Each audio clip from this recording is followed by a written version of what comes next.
They called us rats. So we lived like rats, underground, in the dark, waiting for death every single night. From the diary of an Australian soldier who spent 241 days in Tobruk. These men had been left behind in the middle of the desert, but they didn't leave. April 1941, North Africa, the Libyan coast. Tobruk was a small port town, a narrow strip of coastline opening onto the Mediterranean, surrounded by desert, sun-scorched rock and old Italian fortifications. Its strategic value was significant. Rommel's supply line running west to east passed directly alongside it. The 9th Australian Division was here. General Leslie Morshead was in command. Alongside him was a mixed garrison of Indian, British, and Polish troops, around 14,000 soldiers in total. Rommel's Afrika Corps was outside. Tanks, artillery units, motorized infantry. And Rommel wanted through quickly because ahead of him lay Egypt, the Suez Canal, and the entire Middle East. Morshead gave his men a short address. There will be no surrender here, resistance or death. It wasn't a great speech. It was simply true. Outside, Rommel was waiting. Inside, 14,000 men were digging in. Tobruk's strategic importance came down to supply lines. For Rommel to push into Egypt, he needed the port of Tobruk. Without it, resupplying his forces across hundreds of kilometers of desert road was both slow and enormously costly.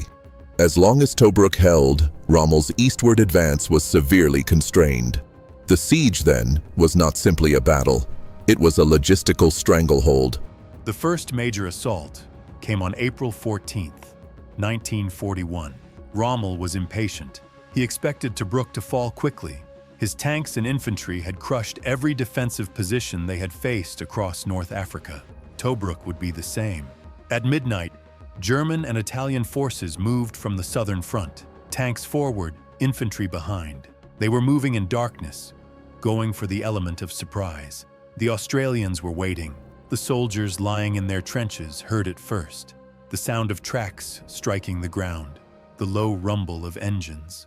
Then dust clouds appeared on the horizon, massive silhouettes moving like shadows in the half-light of midnight. Corporal Jack Edmondson wrote about that night in his diary. The tanks were coming. I tried to count them. I stopped counting. The defensive line held against the first push, but the Germans had broken through. Somewhere along the southern perimeter, German infantry had crossed the wire. Edmondson climbed out of his trench. He was already wounded. He climbed out anyway. Alone, he cleared 3 German positions. He saved his commander and his section. When they found him in the morning, he was gone. Tobruk had survived its first night, but there were 240 more to come. Rommel's April 14th assault failed because the Australian defensive system was far more sophisticated than he had anticipated. Morshead had adopted a principle he called aggressive defense, not simply holding ground, but constantly harassing the enemy through night raids, grenade attacks, and rapid withdrawals. This kept Rommel's planning process under continuous pressure. Jack Edmondson was posthumously awarded the Victoria Cross for his actions that night, Australia's highest military honor. June 1941, 2 months into the siege. An order came from London. The Tobruk garrison was to be evacuated. The Australian soldiers would be loaded onto ships and taken to Egypt. British troops would replace them. The Australian government refused. The decision surprised London, but the reasoning was straightforward. The Australians knew Tobruk. Every tunnel, every trench, every rock face, they knew it by heart. New troops coming in would need months to build that same knowledge, and there were no months to spare. General Morshead explained the situation to his men on the front line. Nobody complained, because nobody wanted to leave anyway. One soldier described that day this way: "They didn't even ask if we'd stay. They just said, 'You're staying,' and we said fine." The weight of that decision was considerable. Outside, Rommel was receiving fresh reinforcements every week. Inside, water was rationed, food was rationed, ammunition was rationed. They were living in the middle of a desert, connected to the outside world by a single thin supply line running across the sea. And every night, German artillery opened fire, but nobody left. The evacuation question created not just a military crisis but a political one. Australian Prime Minister Robert Menzies believed Australian soldiers were being exposed to unnecessary risk under British command. The tension with Churchill lasted for months. A partial evacuation was eventually carried out, but the main body of the 9th Division remained in Tobruk until October 1941. The episode left a lasting fracture in the relationship between Australia and Britain. Life in Tobruk was lived underground. Going out during daylight was dangerous. German snipers tracked every movement. When the sun came up, soldiers pulled back into tunnels, dugouts, hollows carved into the rock. Only the units on watch stayed in the trenches. The heat was unbearable. In July, daytime temperatures in the desert reached 50 degrees. Inside the tin shelters, the air stopped moving entirely. Water was rationed to 1.5 liters per day, for drinking and washing combined. And then there were the flies. In the memoirs of soldiers who were at Tobruk, flies are the thing that comes up most often. Everywhere, always, an unstoppable mass. They settled on food, on wounds, on eyes. Private Ray Middleton wrote this in his diary. "Found a lizard in the sand today. I looked at it. It looked at me. We were in the same situation. Neither of us could seem to leave." At night, a different kind of hell began. The Australians came out after dark. They raided German positions, took prisoners, destroyed equipment, quietly in the darkness. These raids became both a tactical and a psychological weapon. German soldiers around the Tobruk perimeter stopped being able to sleep at night. The Germans gave these men a name: Die Ratten von Tobruk, the Rats of Tobruk. The Australians took the name and kept it. They wore it with pride. The night raid tactics employed by the Australians throughout the siege placed serious strain on the German command structure. In Rommel's own diaries, the Tobruk garrison is described repeatedly as behaving with unexpectedly aggressive force. The approach also delivered a psychological advantage. The defending side was continuously seizing the initiative against the force that was supposed to be surrounding them. Military historians regard this as one of the earliest examples of what would later be formalized as agile defense doctrine. 241 days. The number looks simple, but there's a great deal living inside it. The same desert every morning, the same flies, the same water ration, the same sound of artillery. The human mind can endure repetition, but after a certain point, repetition starts to consume the mind instead. The soldiers at Tobruk called it desert madness. As the months passed, some men began to behave strangely. Some sat for hours without saying a word. Some cried out in the night.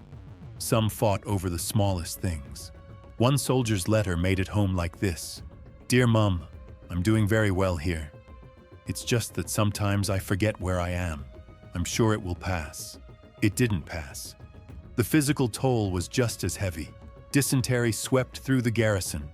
Jaundice followed. There weren't enough medical supplies for the wounded. Doctors worked with what they had, sometimes with almost nothing. And there were losses. Not every day, but every week without fail. Someone was gone. In a night raid, in an artillery strike from a sniper's bullet. Men who lost their lives inside a small port town in the middle of a desert. But perhaps the heaviest cost came later. When they went home, no one could fully understand what they had been through. Because to understand Tobruk, you had to have been there. Australian casualties across the Tobruk siege exceeded $3,000, killed, wounded, and captured combined. Alongside that figure, the psychological losses were never fully documented. Post-war studies showed that the vast majority of Tobruk veterans carried long-term trauma symptoms. At the time, the term used for this condition was battle fatigue. Today we call it post-traumatic stress disorder. November 1941. Outside Tobruk, British forces were on the move. Operation Crusader had begun. The objective: push Rommel back and break the siege. On November 21, 1941, the siege officially ended. When the Australians climbed out of their trenches, there was silence at first. Then someone laughed. Then everyone laughed. They couldn't quite explain why. They just laughed. After 241 days, they could walk in the open air. Rommel did eventually take Tobruk in 1942 from a different garrison, but by then, everything had changed.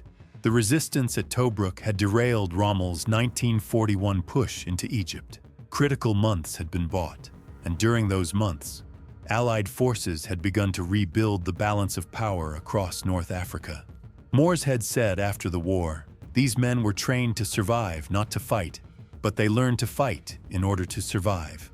When the Rats of Tobruk returned to Australia, the welcomes were large, but many of them slipped quietly out of the crowds and walked away. They wanted to go home, just home. The resistance at Tobruk directly shaped the course of the North African campaign.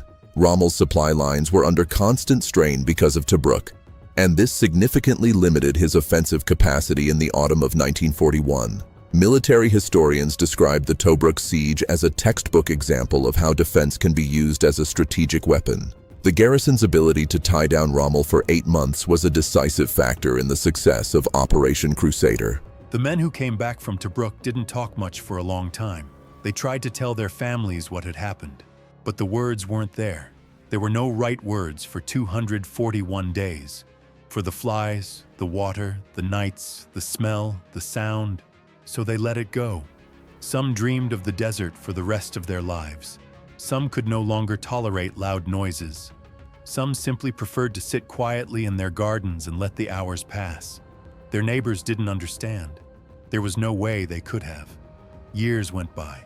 The Rats of Tobruk grew old. Every year in Australia they came together. Familiar faces, white hair, slower steps. But when they gathered, something happened between them. An understanding without words. A way of knowing without having to explain.